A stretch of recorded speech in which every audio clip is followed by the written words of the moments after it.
Bismillahirrahmanirrahim. Assalamualaikum warahmatullahi wabarakatuh. Waalaikumsalam warahmatullahi wabarakatuh. Alhamdulillah wassalatu wassalamu ala Rasulillah wa ala alihi wa sahbihi wa man tabi'ahu wa mawalah. Subhanaka la ilma lana illa ma 'allamtana innaka antal alimul hakim. Rabbi shrah li sadri wa yassir li amri wa hlul 'uqdatam min lisani yafqahu qawli. Para asatiz, ustadz-ustadz, guru-guru, sahabat-sahabat, kawan-kawan, tak dapat saya sebut satu persatu. Semua kita ini dimuliakan Allah Subhanahu wa taala. Amin ya rabbal alamin. Dari mana kita datang? Kemana kita akan pulang? Berapa lama kita di tempat persinggahan ini? Apa yang akan mesti kita bawa? Itu adalah pertanyaan-pertanyaan yang tidak bisa dijawab oleh akal. Karena akal tak bisa menjawab, maka Allah mengirim wahyu. Wahyu itu tidak bisa diterima semua orang. Maka Allah mengirim beberapa orang yang khusus menerima wahyu itu. Orang yang menerima wahyu itu membawa kabar. Kabar itu namanya naba. Orang yang menerima kabar itu namanya nabi. Asal katanya naba. Maka ada surat An-Naba. Amma yatasaalun anin naba. Anin naba'il azim. Orang yang membawa naba itu adalah nabi. Atau nama lainnya adalah rasul. Rasul asal katanya risalah, utusan, message, risalah, pesan dari Allah. Yang menerima risalah itu rasul. Maka kita sebut dia wa ashhadu anna Muhammadan abduhu wa rasuluh. Jadi Nabi Muhammad itulah yang menjelaskan. Kalau menurut akal, kita ini hanya yang nampak ini saja, yang terdiri dari kuku, bulu, darah, tulang, daging, hanya zahir. Tapi kata Nabi Muhammad SAW tidak. Tidak hanya yang nampak ini aja, tapi ada yang lain, yaitu yang batin, yang tak nampak, itulah dia roh. Tapi Nabi tak terlalu banyak cerita tentang roh. Yas'alunaka 'anir ruh. Mereka bertanya kepadamu tentang roh. Qulir ruhu min amri rabbi. Roh itu urusan Allah. Wa ma utitum minal ilmi illa qalila. Kamu diberitahu tentang roh hanya qalil, sedikit saja. Maka kita tak boleh terlalu banyak bercerita tentang roh. Makanya ulama banyak bercerita tentang fikih. Fikih solat, fikih zakat, fikih haji, fikih jual beli, fikih nikah, fikih jihad, fikih politik, fikih negara, fikul bi'ah, fikih lingkungan. Itu yang berkembang.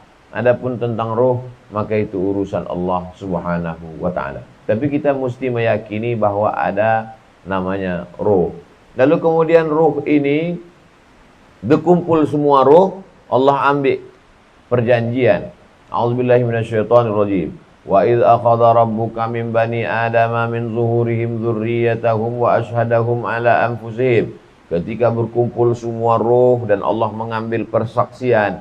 Apa kata Allah Ta'ala di hadapan roh itu? Alastu bi rabbikum. Bukankah aku ini Rabb kamu? Rabb itu artinya tiga. Mencipta, menjaga, memberi rezeki. Maka ketika kita mengatakan ya Rabb, artinya engkau mencipta aku, engkau menjaga aku, engkau memberi aku rezeki. Tiga inilah yang orang tak tahu. Siapa mencipta dia? Dari mana dia datang? Siapa yang menjaga dia? Apa rezeki yang akan dia terima hari ini? Manusia selalu cemas. Siapa mencipta engkau? Ya Rabb, Allah. Ini dengan segala ketakutan, dengan segala kilat petir menyambar, maka kita katakan, ya Rabb, engkau menjaga aku. Tak tahu kita entah apa rezeki yang kita terima hari ini sampai petang, maka kita katakan, ya Rabb. Maka ketika orang berkata, ya Rabb, dia sedang menenangkan dirinya dengan tiga. Ya Rabb, engkau mencipta aku. Ya Rabb, engkau memelihara aku. Ya Rabb, engkau yang memberi aku rezeki. Makanya Nabi Musa alaihissalam berdoa, Rabbi ij'alli waziran min ahli. Rabbi shrahli sadri. Nabi Musa mengatakan, ya Rabb. Begitu juga dengan Nabi Ibrahim alaihissalam, Rabbi habli minas shalihin. Karena ketika kita datang rasa cemas, maka mulut mengatakan ya Rabb. Begitu kita mengatakan ya Rahman, Engkau yang maha penyayang. Ya Rahim, Engkau yang maha pengasih. Ya Karim, Engkau yang maha dermawan. Ya Aziz, Engkau yang maha perkasa. Tapi begitu kita katakan ya Allah, maka disitulah berkumpul dua sifat. Sifat jamal, sifat kamal. Jamal, semua yang indah-indah. Innallaha jamilun yuhibbul jamal. Ya kamal, semua sempurna. Semua kesempurnaan hanya milik Allah subhanahu wa ta'ala. Lalu kemudian diambil Allah lah perjanjian dari ruh tadi. Ruh saya, ruh ustadz, ruh abang, ruh kakak, ruh adik. Semua ruh tadi. Dalam dunia ruh kita tak ada tua, tak ada muda. Sama umur kita di ruh. Hanya saja waktu ruh masuk ke dalam jasad dan turun kemari, disitulah tahun kita lain-lain. Saya kebetulan memilih tahun 1977. Adik-adik ada yang muda, bapak-bapak ada yang tua. Itu hanya di alam sini. Di alam ruh kita sebaya semuanya, seumur semuanya. Makanya yang tua jangan merasa sedih, yang muda jangan merasa bangga. Mana tahu ada yang tua lalu sedih, saya ini lebih tua. Tenang Pak, di alam ruh kita sebaya. Ini. Lalu kemudian Allah Ta'ala setelah mengambil perjanjian ruh tadi, masuklah ruh ke dalam jasad. Sifat jasad ini kotor, darah. Kalau darah tidak mengalir, membeku, berubah menjadi nanah. Nanah maka menjadi ulat, menjadi cacing. Maka orang mati dimakan cacing tanah, berulat. Cobalah kita buang sampah beberapa hari dalam tong sampah. Itulah sifat jasad ini. Darah, daging, tulang, kuku, bulu, sumsum. Sifatnya rendah, tanah. Lalu kemudian ruh, cahaya, sifatnya tinggi. Ketika ruh berjumpa dengan jasad, ada dua kemungkinan. Ruh menjadi hina, kotor karena jasad, atau jasad menjadi mulia, terangkat karena ruh. Mana contohnya jasad yang kotor tadi terangkat karena ruh yang mulia? Wa idh qulna lil malaikati isjudu li Adam. Kami katakan kepada semua malaikat, sujudlah kamu kepada Adam. Padahal Adam dari tanah, rendah, hina, kotor, bau, hitam, busuk.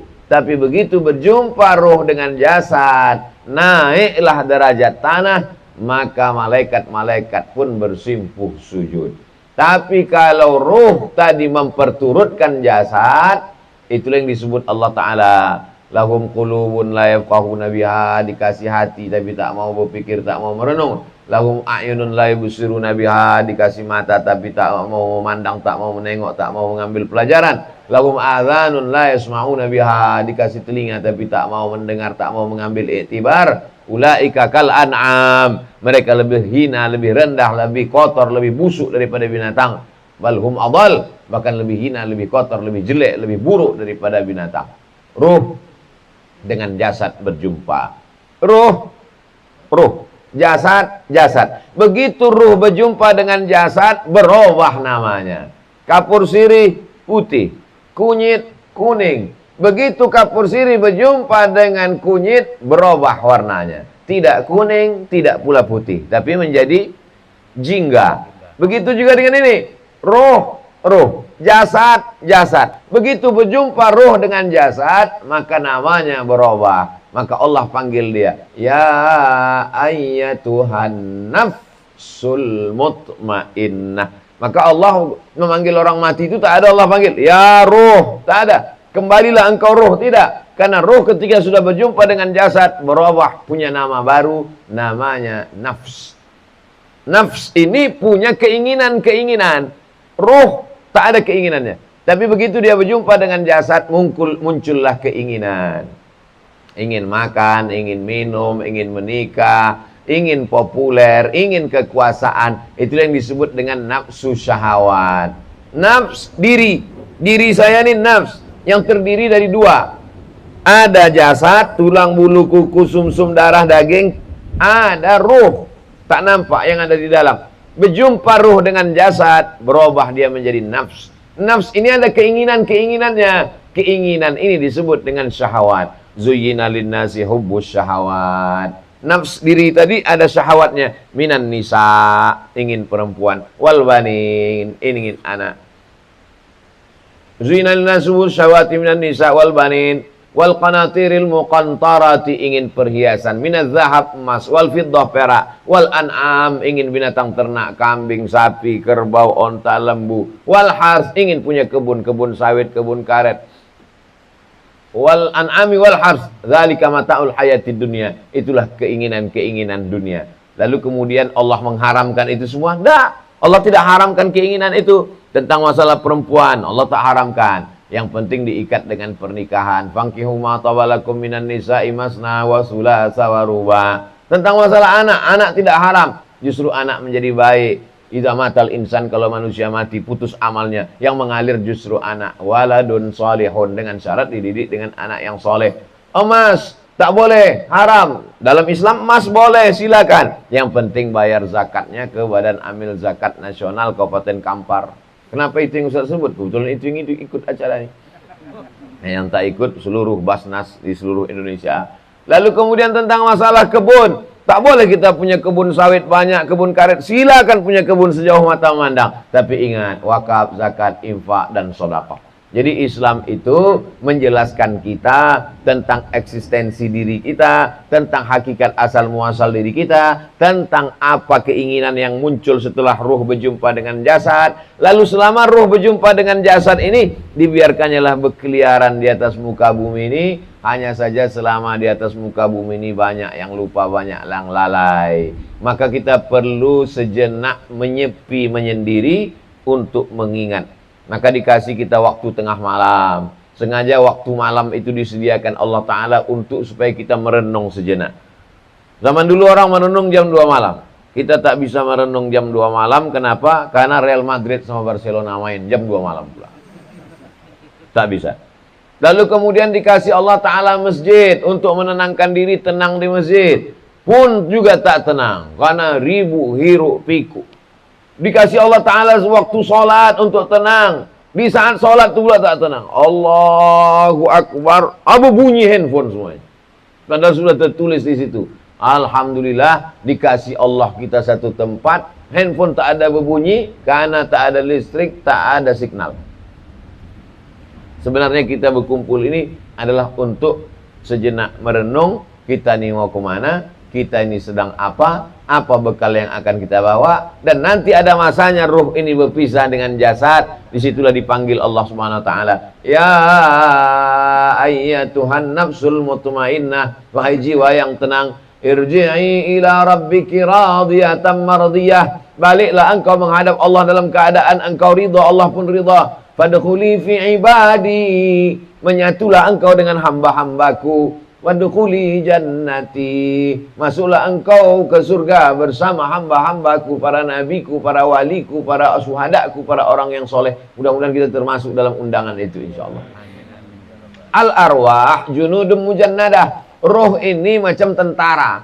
Macam mana tentara? Tentara itu berserak tentara. Ada tentara angkatan laut di sana, bajunya putih. Ada tentara angkatan udara, bajunya biru langit. Ada tentara TNI angkatan darat, bajunya loreng. Tentara berserakan. Wa ma ta'arafa i'talaf. Kalau sifatnya sama, dia akan bersama. Wa ma tanakara minha. Wa ma tanakara minha ikhtalaf. Tapi kalau dia sifatnya berbeda, dia akan mengasingkan diri.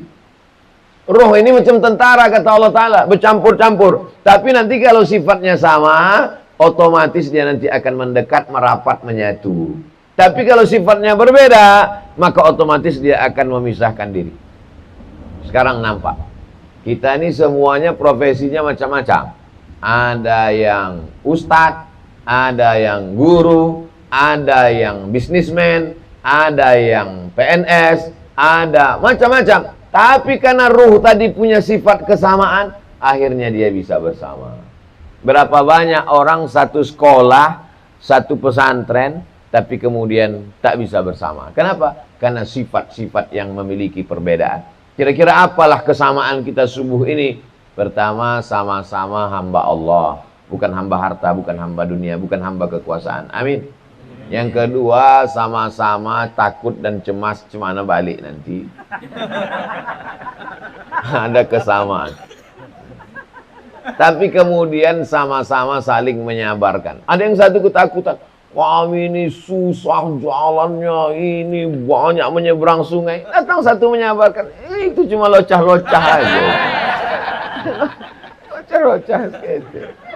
Saya dengar tadi itu isi-isi di belakang. Tak usah pikirkan semana kita balik. Kita jalani aja. Artinya apa? Artinya apa? Bahwa orang yang ada kesamaan bisa bersama. Kalau kita tengok ada orang di airport, awalnya sendiri-sendiri, tapi kemudian ketika akan duduk, bisa nanti beberapa orang akrab berdua. Cobalah kita duduk di situ. Apa yang membuat mereka bisa akrab? Karena ada kesamaan-kesamaan. Kita yang agak asing, agak ini, coba kita dengar agak-agak nguping sedikit. Apa yang mereka bicarakan?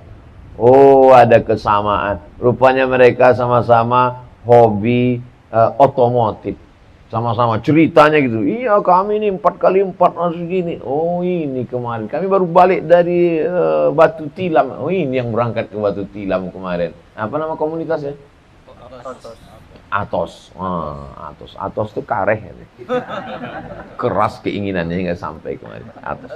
Jadi berbagai macam keinginan. Ada keinginan yang sama. Ada keinginan yang sama. Sudah berapa kali kemari Pak? Kami Pak Ustadz ya kira-kira 4-5 kali lah. Apa saja program kalian di sini? Kami sudah berbagi. Oh, ternyata dari berbagai macam latar belakang, basic pengetahuan, keluarga, suku, bahasa, tapi ada satu kesamaan, sama-sama ingin berbagi. Mereka tidak ustadz, mereka tidak penceramah yang selalu mengatakan di masjid, bersedekahlah, berwakaflah. Mereka dengan berbagai macam profesi, tapi kesamaan itulah yang membuat kita bertemu di tempat yang dimuliakan Allah Subhanahu wa taala, buminya. Akhirnya kita bersama, sama-sama membawa beras, sama-sama membawa bantuan, sama-sama akhirnya kita bertemu. Itu menunjukkan walaupun orang itu berbeda, kalau keinginan dan niat baiknya sama, dia akan dipertemukan. Makanya ketika ada sahabat Nabi yang berkulit hitam, hamba sahaya, bukan orang Arab, sementara Nabi Muhammad SAW Quraisy, mulia, putih, bersih, Nabi, Rasul, utusan Allah, dipeluknya Nabi. Karena dia tak ada kesamaan sama sekali. Warna kulit tak sama, sukunya tak sama, bahasanya tak sama. Tapi apa kata Nabi SAW waktu dia peluk kuat? Almar'u ma'aman ahab.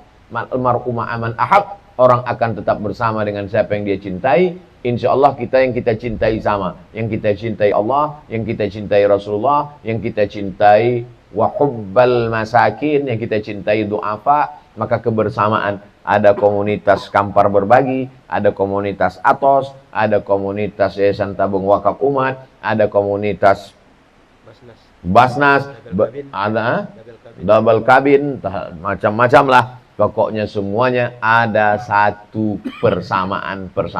Itulah yang mau kita selamatkan ini. Jadi yang sudah membuat komunitas-komunitas, alhamdulillah, jangan terjadi gesekan-gesekan. Siapa yang paling mulia di antara komunitas ini? Allah memberikan jawaban. Inna akramakum indallahi atqakum. Yang paling mulia adalah yang paling takut kepada Allah Subhanahu wa taala.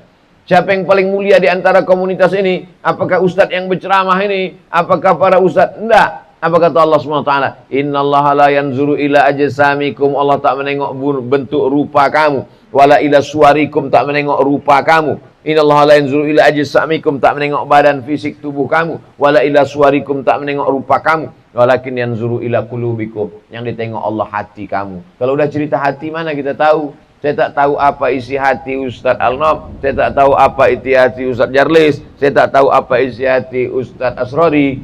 Yang tahu isi hati kita hanya Allah. Maka Allah katakan 3 kali, at-taqwa hahuna, at-taqwa hahuna, at-taqwa hahuna.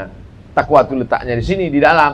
Yang tahu itu hanya Allah Subhanahu wa taala. Boleh jadi yang nampaknya baik, yang nampaknya masyhur, yang nampaknya populer, yang nampaknya Ustadz Abdul Somad, ternyata dibukakan Allah Subhanahu wa taala hatinya. Yauma tublas sarair. Pada hari itu dibukakan Allah Subhanahu wa taala.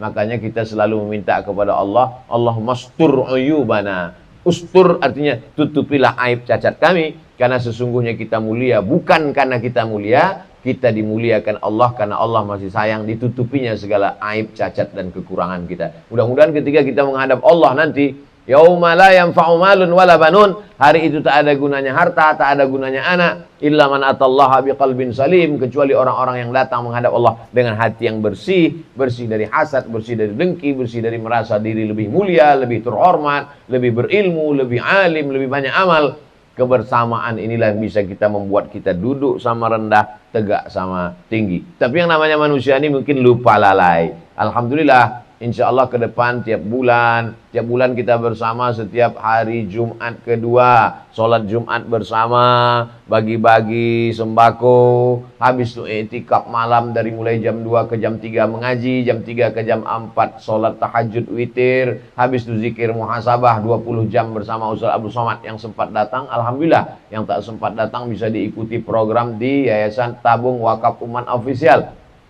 Ke depan kita lebih buat jadwal berkala seperti ini, seluruh kabupaten kota kita akan telusuri bersama-sama insya Allah. Amin. Program kita tak banyak, keinginan kita pun tak banyak. Di situ kita menemukan ketenangan, di situ kita menemukan hati kita bersama, di situ kita menemukan kita sedang mencari ridho Allah Subhanahu wa taala. Sampai kapan ini kita lakukan? Sampai akhirnya ruh berpisah dengan jasad. Maka Allah berjanji, wa allaw istaqamu 'ala tariqati, kalau kalian istiqamah di sini, la asqainahum ma'an ghadaqa, kami berikan kalian air minum. Kenapa disebut air minum? Karena orang sakaratul maut itu seperti datang setan membawakan. Maka setan waktu itu menawarkan, kalau kau mau ikut aku, kuberikan engkau ini. Maka banyak orang yang waktu mau sakaratul maut itu menggeleng. Di antaranya disebutkan dalam satu kitab, saat orang mau sakaratul maut dibisikkan la ilaha illallah, menggeleng dia. Ternyata dia sudah berada di alam yang lain. Setelah dia tersadar, kenapa kau tadi waktu ku katakan la ilaha illallah menggeleng? Kata dia, saat itu datanglah setan membawa air. Maukah engkau? Artinya sampai mau sakaratul maut pun setan itu datang. Dan bagaimana cara kita supaya selamat dari setan itu? Maka disebutkan, innalladzina qalu rabbunallah, orang yang mengatakan Allah. Maksud Allah di situ zikir. Itulah tadi kita baca subhanallah, alhamdulillah, Allahu akbar. Puncaknya adalah afdhalul dzikri fa'lam annahu la ilaha illallah. Innalladzina qalu rabbunallah, orang yang mengatakan Allah, tsumastaqamu, istiqamah dia. Maka waktu mau sakaratul maut, waktu keluar ruh dari jasad itu, tatanazzalu alaihimul malaikah, turun malaikat.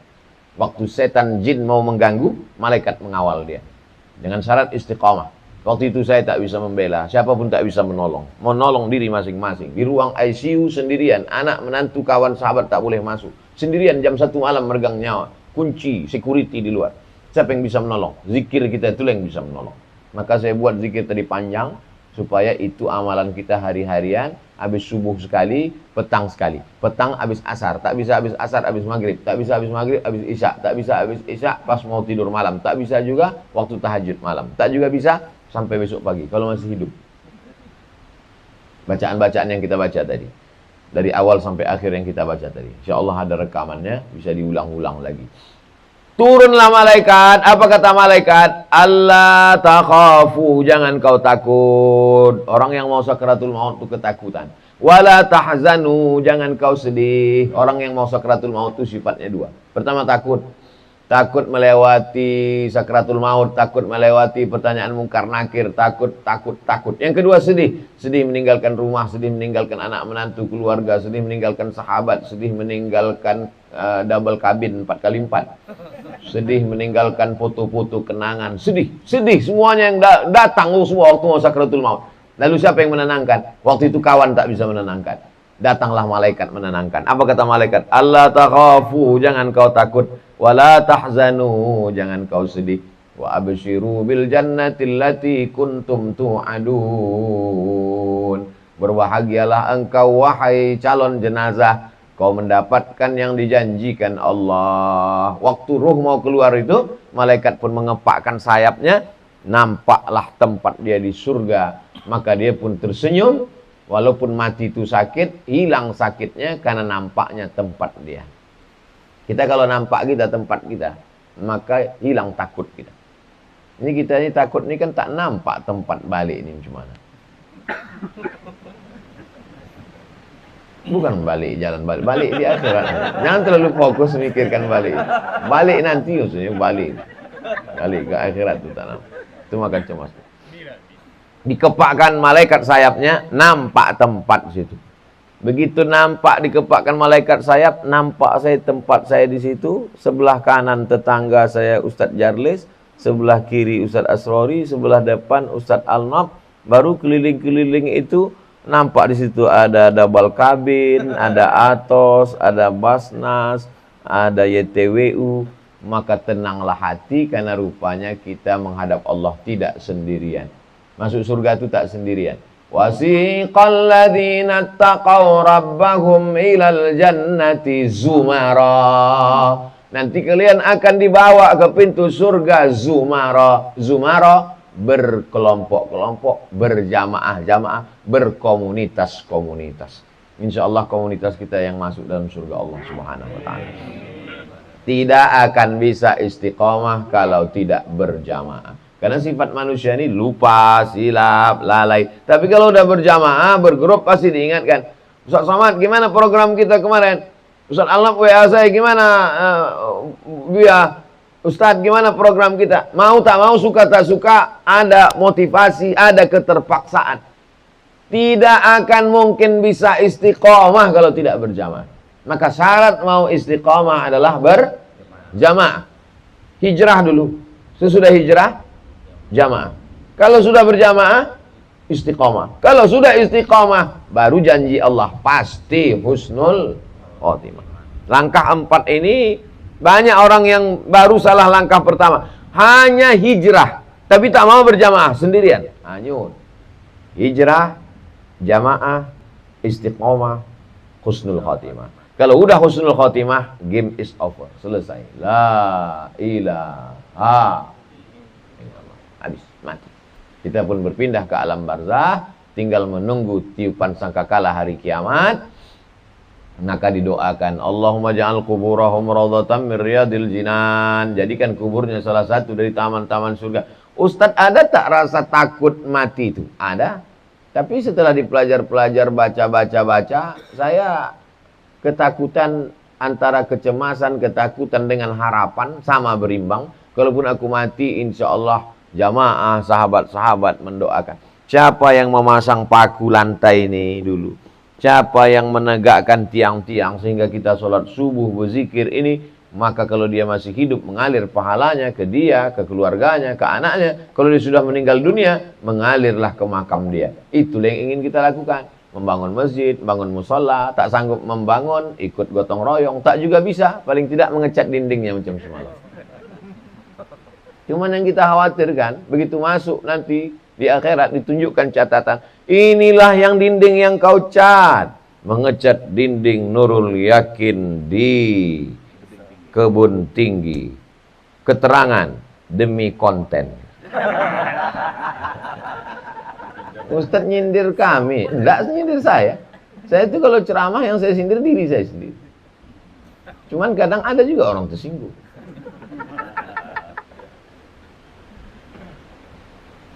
Inilah amal kau Abdul Somad.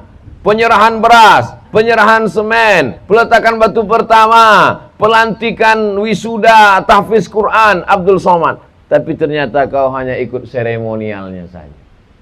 Peletakan batu pertama Abdul Somad, penandatangan prasasti Abdul Somad, penyerahan beras Abdul Somad. Rupanya bukan punya kau Abdul Somad. Kau masuk surga hanya seremonialnya saja. Jangan-jangan amal kita nih habis melayang gara-gara ini. Dan untuk apalah kita share video ini? Untuk syiar. Supaya orang jangan menyangka Ustadz itu hanya bercakap aja. Apa tuh? Maunya kalau diundang bupati, gubernur, wali kota, pejabat, BUMN. Kalau ke kampung-kampung tak mau. Sebenarnya yang kita lakukan ini sekarang ini adalah pendidikan untuk ustadz-ustadz generasi masa akan datang. Itu sebenarnya yang kita lakukan. Tarkul amal li ajlina syirik. Tak jadi kita beramal ini karena takut dipuji orang. Syirik. Wal amal li ajlihim Wal amal li ajli tarkul amal li ajli nas riya. Tak jadi beramal karena ingin dipuji orang, riya. Kata Imam Fudail bin Iyad. Wal amal li ajlihim syirik. Beramal karena ingin dipuji orang, syirik. Lalu bagaimana caranya? Lakukan saja, serahkan pada Allah, mudah-mudahan Allah menjaga hati kita. Bismillahi tawakkaltu 'ala Allah, la haula wala quwwata illa billah. Jangan takut beramal karena takut dipuji orang. Jangan pula ingin beramal karena ingin disanjung orang. Saya selalu camkan itu dalam hati supaya kita selamat. Mudah-mudahan, boleh jadi kita tak selamat, boleh jadi Abdul Somad tak selamat karena doanya, tapi saya yakin Abdul Somad selamat karena doa orang lain. Amin. Kenapa begitu logikanya Pak Ustaz? Ustaz Asrori kalau dia berdoa untuk dirinya sendiri belum tentu makbul. Boleh jadi tak makbul. Tapi kalau dia berdoa mendoakan saya pasti makbul. Kenapa? Karena doa dia terhadap saya pastilah karena cintanya karena Allah Subhanahu wa taala. Kalau doa saya untuk diri saya boleh jadi tak makbul. Tapi doa saya untuk Ustadz Tatang, untuk Ustadz Jamal, untuk Ustadz Endri, untuk jamaah, untuk double kabin, pasti dikabulkan Allah. Kenapa? Karena pastilah doa itu karena cinta terhadap saudara. Rajulani, dua orang. Tahabba fillah, berkasih sayang karena Allah. Ijtama'a alaih, berjumpa karena Allah. Wa tafarraqa alaih, berpisah pun karena Allah. Kita tak ada kepentingan apapun. Kita hanya beramal karena Allah Subhanahu wa taala. Itulah yang dapat saya sampaikan. Terima kasih segala perhatian. Mohon maaf atas segala kesilapan. Wassalamualaikum warahmatullahi wabarakatuh.